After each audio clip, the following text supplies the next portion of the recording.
I decided to book an Airbnb in New York City for a quick getaway with my wife. We'd both been grinding nonstop for months, and it was clear we needed a break. When I stumbled across this particular listing, it seemed like a dream come true. The pictures showed a charming little cabin nestled in a quiet, tucked-away spot within the city, a perfect escape. It promised the peace we were looking for, but still kept us close to all the city's highlights. The reviews were stellar, and the price? Totally reasonable. Everything about it seemed perfect, so I went ahead and booked it without giving it much more thought. The first couple of days were bliss. The cabin turned out to be exactly what we hoped for: cozy, serene, and just as inviting as it looked in the photos. During the day, we wandered the streets of the city, soaking in the sights and atmosphere, and then we'd return to our little retreat to relax and unwind. It felt like the perfect balance. But then, on the third night, everything took a strange turn. It was late, and I was in the kitchen making a cup of tea. My wife was in the bedroom, lounging on the bed with a book in hand. The soft hum of the kettle filled the room as the water started to boil, and I was just about to pour it when I heard her scream. "Come here, quick!" she yelled, her voice sharp and panicked. My heart jumped, and I abandoned everything, sprinting to the bedroom. When I got there, I found her frozen in the corner, her face pale and her hand shaking as she pointed at the large mirror hanging on the wall across from the bed. "Look," she whispered, her voice barely steady. I stepped closer, confused, and squinted at the mirror. At first, it just looked like any other mirror. Ordinary, nothing unusual about it. But as I ran my hand along the surface, something felt off. The reflection wasn't quite right. It was almost too perfect, too flat. I leaned in even closer, and that's when it hit me. This wasn't just any mirror. It was a two-way. As I stared at the mirror, my wife stepped closer, her trembling finger pointing toward the edge. "I found a camera," she whispered, her voice barely audible. I leaned in, and there it was, a faint outline of a hidden camera lens, cleverly concealed behind the mirror's surface. The realization hit me like a punch to the gut. Someone had been watching us this whole time. A wave of nausea churned in my stomach. The thought of a stranger spying on us, invading our privacy in such an intimate way, was unbearable. My wife's wide, terrified eyes locked onto mine, and I knew we had to act fast. "We need to check the rest of the cabin," I said, my voice shaky but determined. Together, we tore through every room, every nook and cranny, inspecting every piece of furniture. In the bathroom, our worst fears were confirmed. Hidden behind a vent, aimed directly at the shower, was another camera. My stomach twisted into knots, and a cold dread settled over me. The idea that someone had been watching us at our most vulnerable moments was almost too much to bear. Then my wife's voice broke through the tension.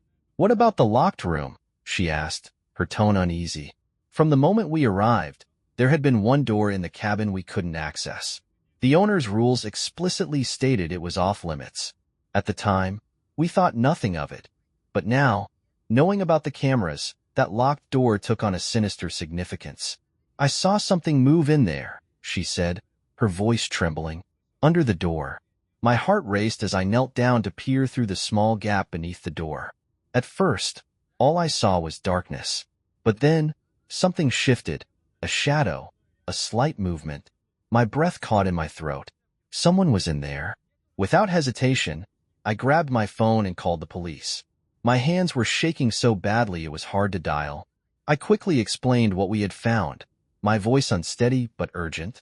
The operator assured me that officers were on their way and urged us to stay in a safe place until they arrived. We locked ourselves in the living room, every creak and sound from the cabin making my pulse spike. The minutes dragged on, each one feeling like an eternity, until finally, the sound of sirens pierced the tense silence. 2 officers arrived swiftly, their knock at the door bringing a glimmer of relief. I let them in and laid out everything, every chilling detail about the two-way mirror, the cameras, and the locked door. As I spoke, their expressions grew more serious.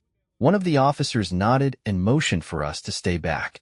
Together, they approached the locked door, knocking firmly and calling out to whoever was inside. Silence. No response. After a tense moment, they forced the door open. What we saw inside sent a fresh wave of horror through me. Sitting hunched over a desk was the cabin's owner. He didn't even flinch when the police entered, as if he had been expecting them. In front of him was a laptop, its screen showing live feeds from the hidden cameras scattered throughout the cabin. He had been watching us the entire time. The officers moved quickly, handcuffing him and leading him out of the room without a word. The man didn't resist. He just stared blankly ahead, eerily calm. The cabin owner was led out in handcuffs, his face blank, like this was just another ordinary day for him.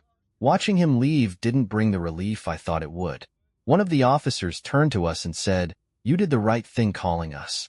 We'll make sure he's held accountable." But his words didn't make me feel any better. The damage had already been done.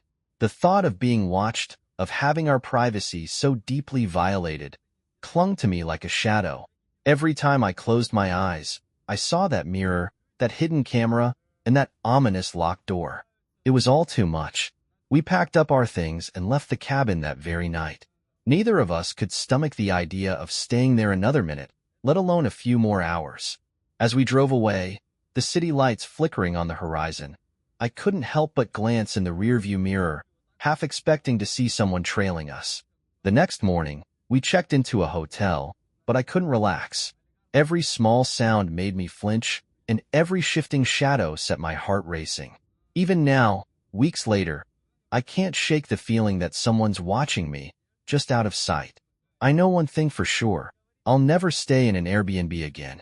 The experience left a scar on both of us, one that won't heal anytime soon. The world is full of hidden dangers, and sometimes they're lurking just behind the mirror.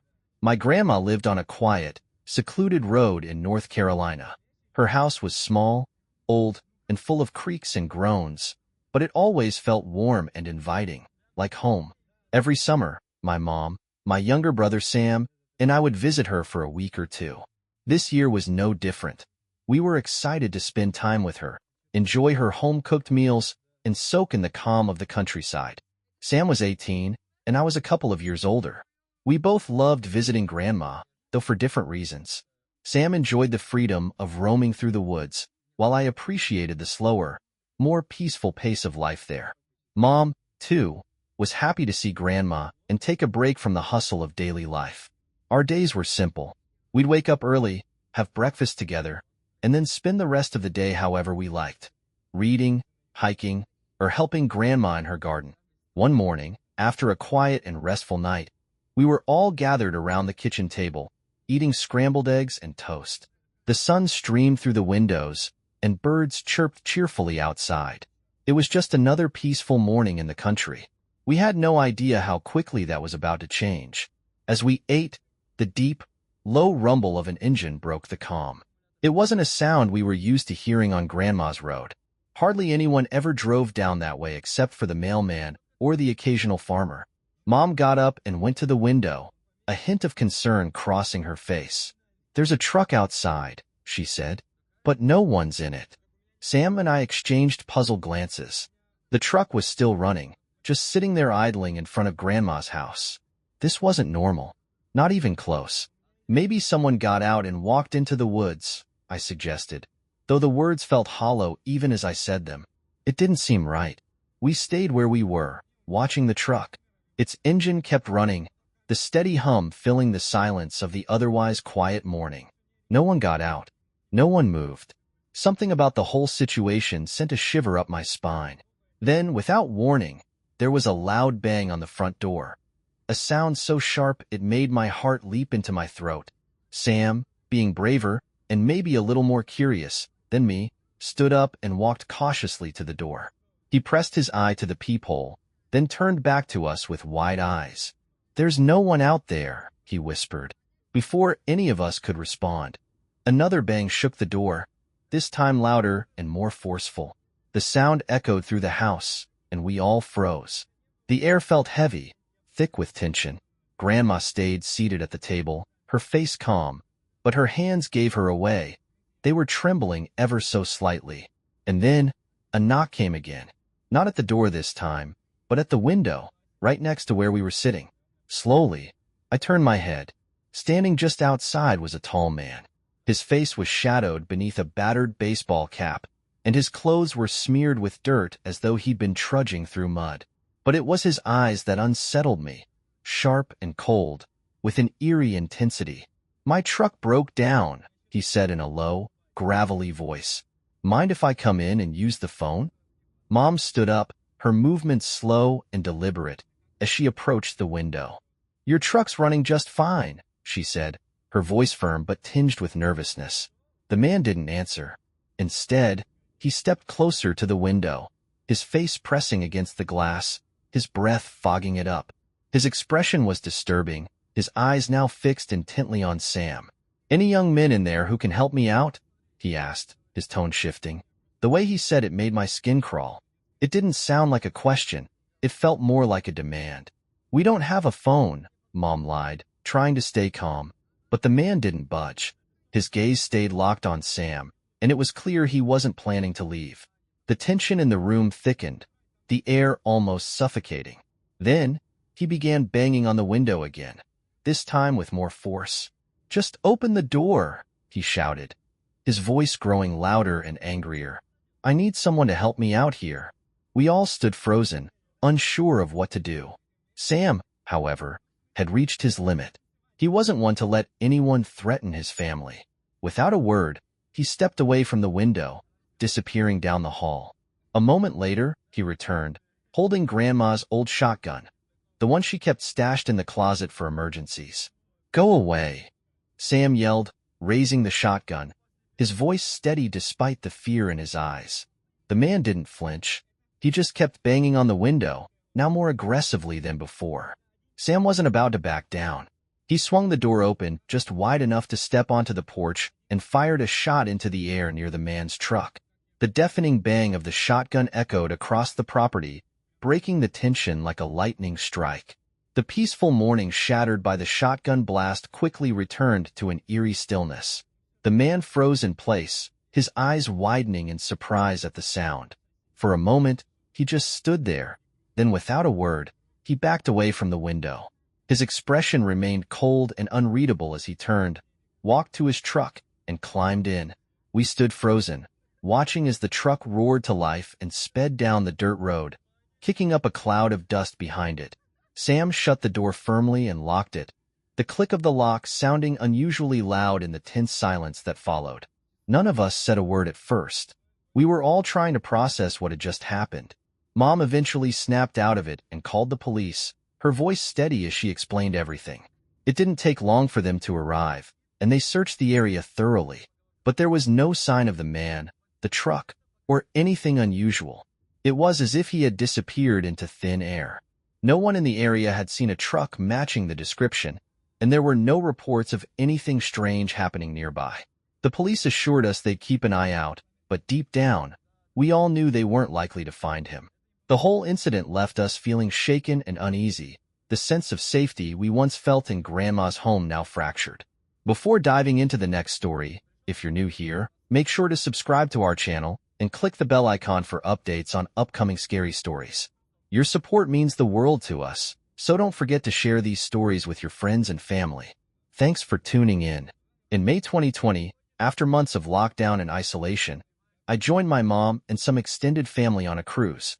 It was supposed to be a much-needed escape, a chance to relax, breathe in the fresh ocean air, and enjoy the sense of freedom we hadn't felt in what seemed like forever.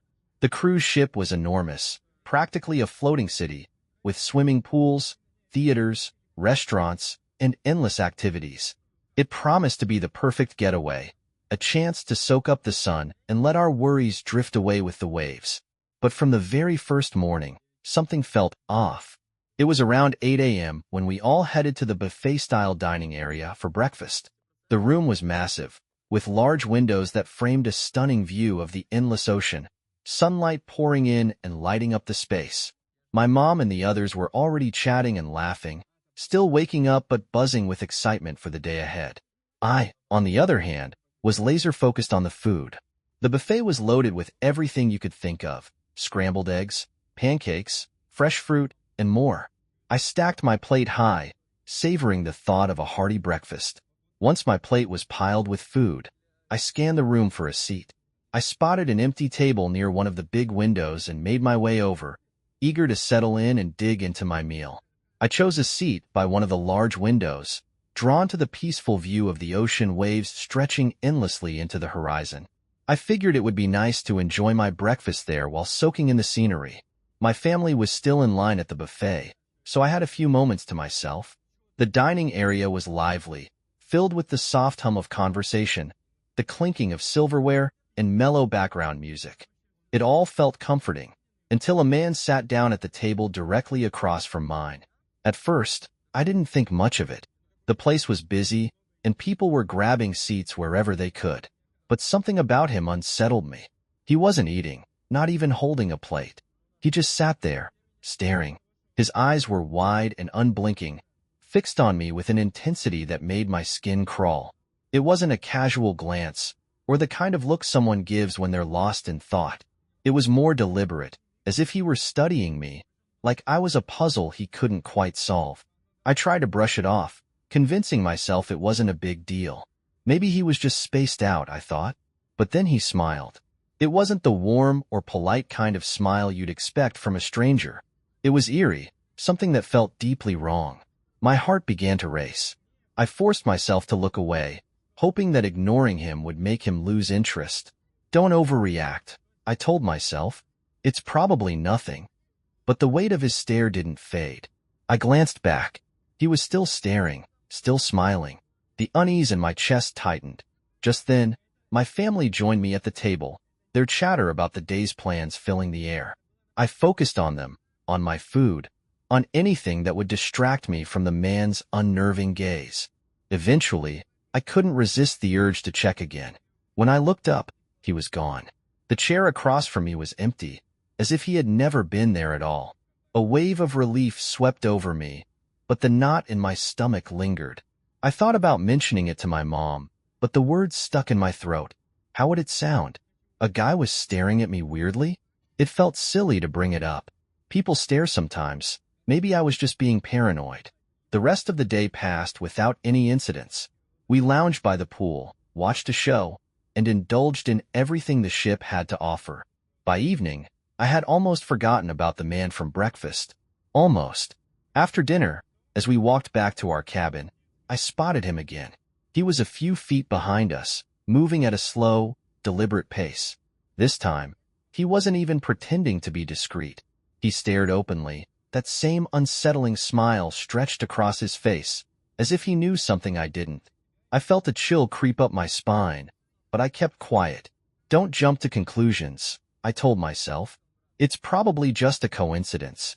Maybe he was just a strange guy who didn't understand boundaries. When we reached our cabin, I hurried inside and shut the door behind us. I leaned against it for a moment, straining to hear any sound of footsteps outside. But there was nothing, just silence. Too much silence. The rest of the cruise felt like a waking nightmare. No matter where I went, he was there, lurking at the edges of crowds, leaning against a railing near the pool, or sitting alone in the corner of the lounge. He wasn't doing anything overtly threatening, just watching, always watching, and always with that unnerving smile that made my skin crawl. I tried to act normal, to pretend he wasn't getting to me, but I couldn't shake the feeling of his eyes following me everywhere. It was like he was playing some kind of twisted game, and I was the unwilling participant. On the final day of the trip, just as we were preparing to disembark, I saw him again. This time, though, he didn't stay in the background. He walked straight up to me. My heart hammered in my chest, and I felt frozen, rooted to the spot. He leaned in close, too close. I could feel his breath on my ear as he whispered, "You're lucky I changed my mind. You're safe now." His words hit me like a punch to the gut. I stood there, stunned, unable to respond, as he straightened up, turned, and melted into the crowd. It took a moment for my brain to process what had just happened, but by then, he was gone. "You're lucky I changed my mind." Those words echoed in my head, sending waves of nausea through me. What did he mean? What had he planned to do? And why had he chosen me? When we finally stepped off the ship, I felt a sense of relief wash over me. The ordeal was over, at least physically, but his words stayed with me long after the trip. To this day, I can't help but wonder what could have happened if he hadn't changed his mind. Why me? What was he planning? I'll never have those answers, but the thought of it still sends shivers down my spine. I've come to accept that I may have brushed far too close to something terrible, something I was never meant to understand. ICU Night Shift Story. I've been a night nurse in the ICU for 7 years now, and let me tell you, it never gets any less strange.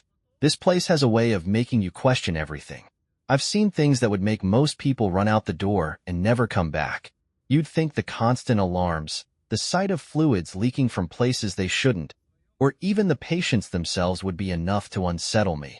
People die here, right in front of us, and we're the ones who have to deal with it. But the truth is, it's not the usual stuff that gets to me. It's the things you can't explain. One night, something happened that I still can't forget. Honestly, I wish I could. It was around 2 a.m., the dead of night when the world outside seems to hold its breath. But in the ICU, the machines never stop beeping, patients groan in pain or discomfort, and the flickering fluorescent lights give just enough of a strobe effect to make you question your sanity. I was on my usual rounds, checking vitals and restocking supplies, when I glanced down the main hallway leading to the entrance. That's when I saw her. A little girl, no more than a year old, stood just in front of the ICU entrance.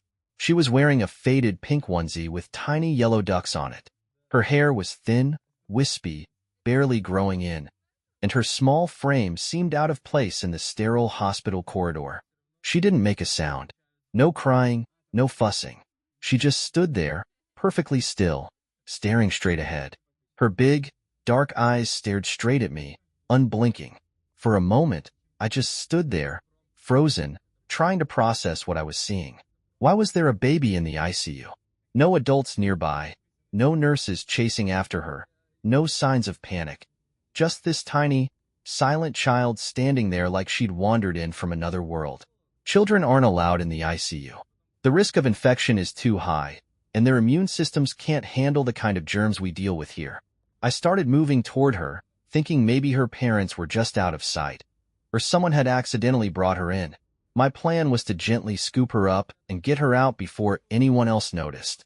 But with every step I took, the air seemed to change. It felt heavier, like the very atmosphere was thickening around me. The overhead lights started buzzing louder than usual, flickering erratically.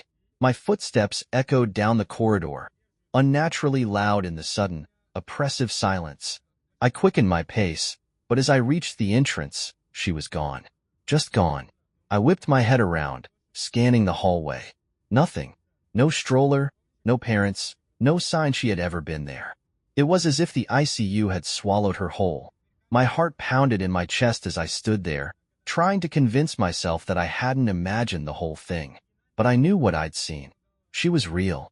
I turned back, ready to ask one of my co-workers if they'd seen her too, when I heard it, a sound so faint, I almost thought I imagined it. A baby's giggle, soft, delicate, and unmistakable. Spinning around, I scanned the empty hallway again, my eyes darting to every shadowy corner. Still nothing. Just the same sterile, lifeless corridor stretching out before me. That's when Susan, one of the other nurses, appeared from around the corner. She looked tired, her hair messy and face weary from the long shift. The moment she saw my expression, she stopped in her tracks. "What's wrong?" she asked, her voice low but steady. Did you see a little girl?" I stammered. She was standing right there. I pointed toward the entrance. She was wearing a pink onesie. I went to get her, but when I got there, she was gone. Susan's face didn't change much, but her eyes darkened slightly. "A pink onesie?" she asked, crossing her arms. I nodded. "You believe me?" She let out a small sigh, nodding slowly. "Yeah, you're not the first to see her, and you won't be the last." Her words stopped me cold.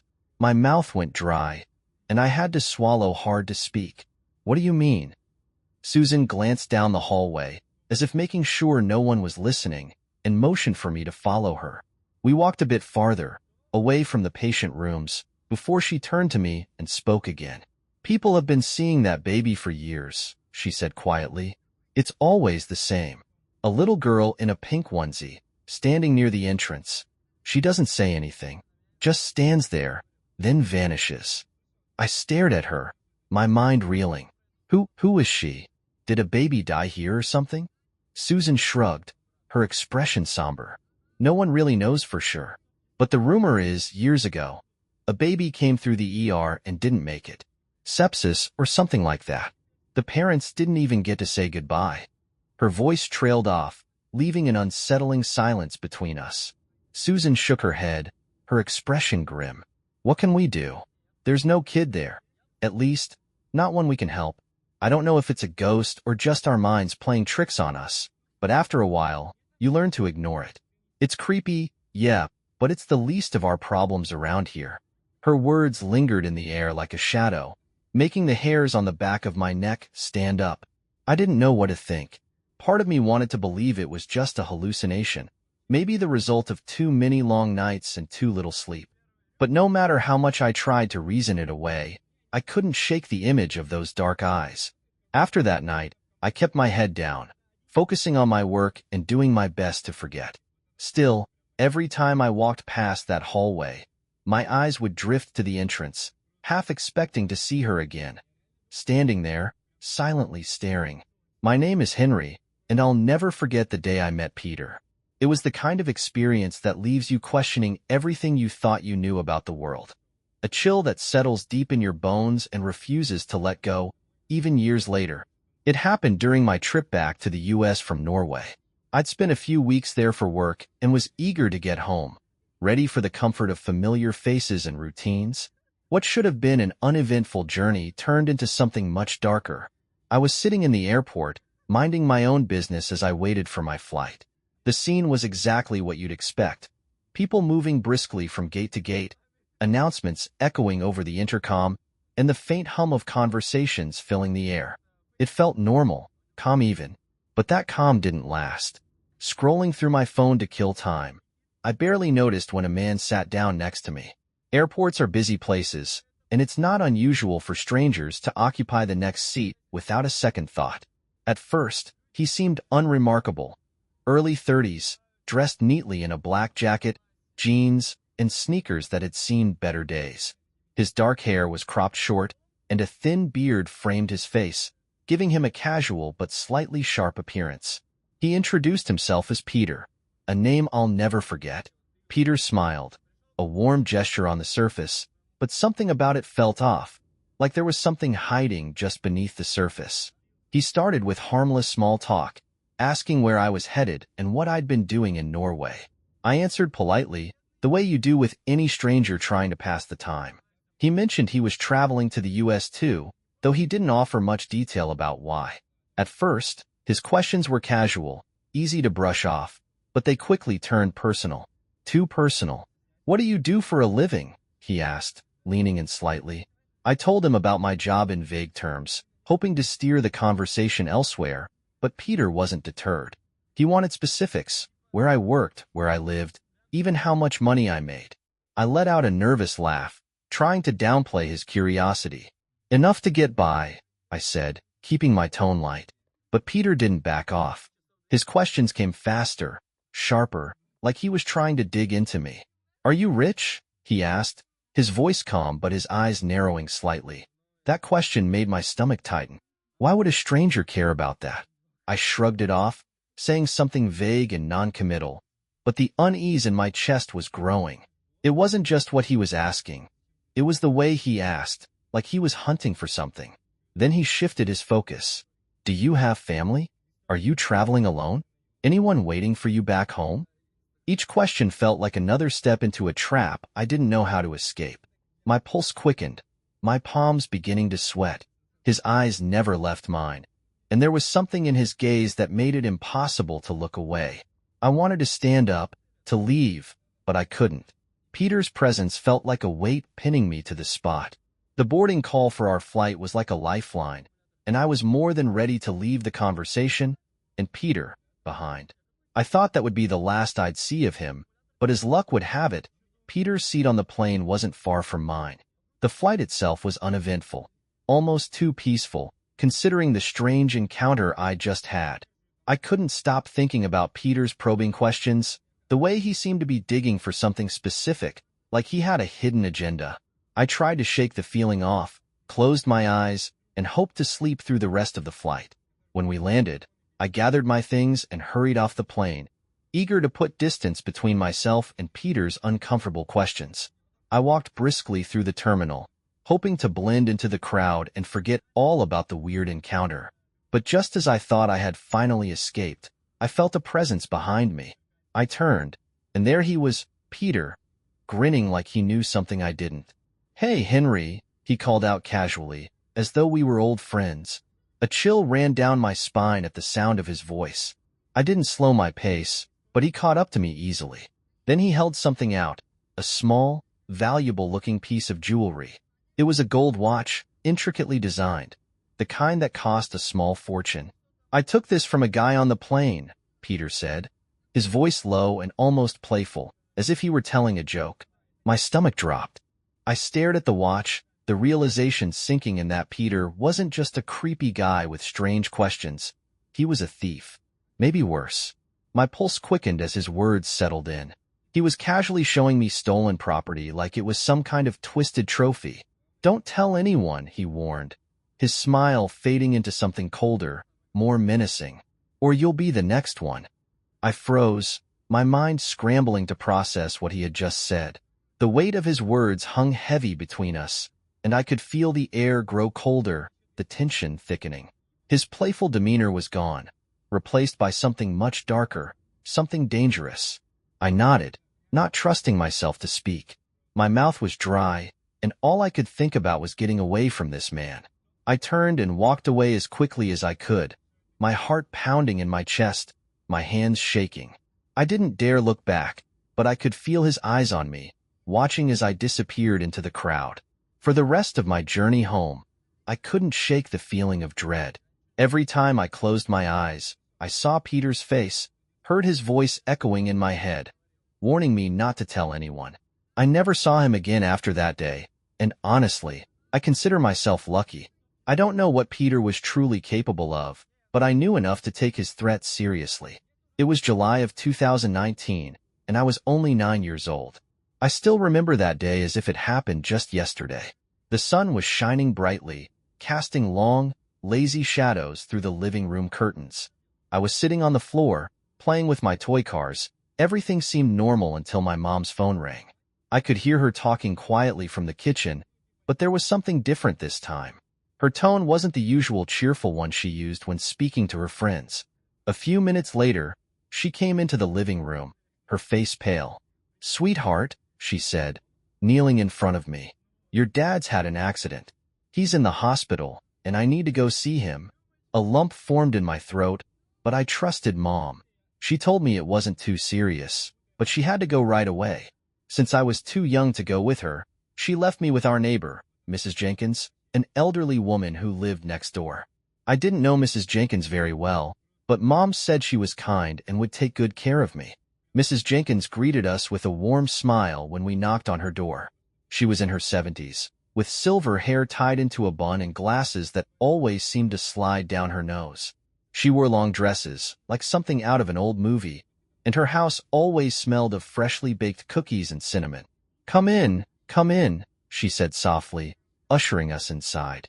The house was cozy, but a little old-fashioned. Everything seemed in its place, like nothing had moved in years. "Don't worry, dear," she reassured my mom as she left. "He'll be safe with me."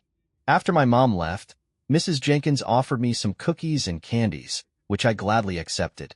I sat in her living room, nibbling on the treats while a black-and-white movie played on the TV.